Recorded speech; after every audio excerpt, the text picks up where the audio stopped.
మన అలయన్స్ కూడా ఒప్పించగలిగాను.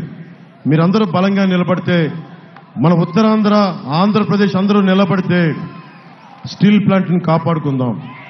కాకపోతే నేను ఒక్కడిని చేసేది కాదు, ఇది నేను ఒక్కడిని చేసేది కాదు.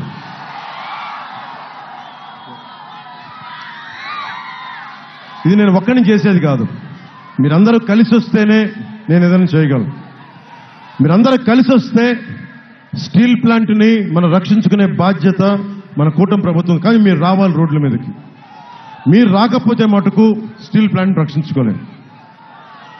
ఎందుకంటే మీ అందరికీ కూడా బాధ్యత. ఈరోజు నేను ఓట్లు అడుగుతున్నానంటే మీరందరూ ఆలోచించండి, నాకు భవిష్యత్తుకి ఏం అవ్వదు.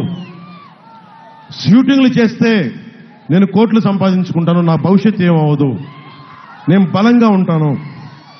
నా జోలికి ఏ గూండాగాడు వస్తే కాళ్ళు కీళ్ళు ఇరక్కొట్టేస్తాను. నాకు ఆ భయాలు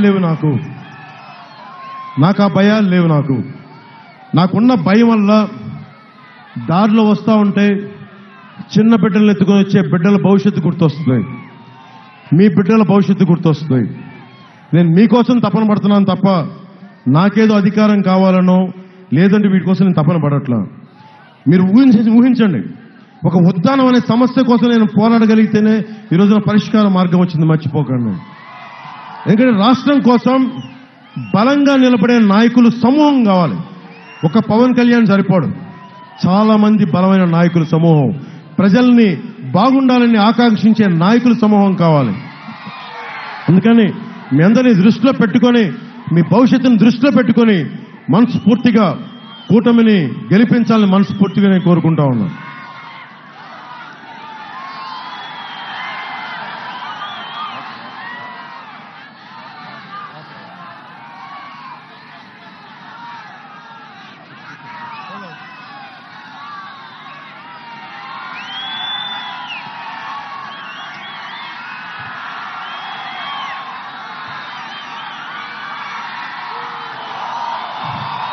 ముగింపు మాటలుగా నేను తల్లి భక్తుడిని,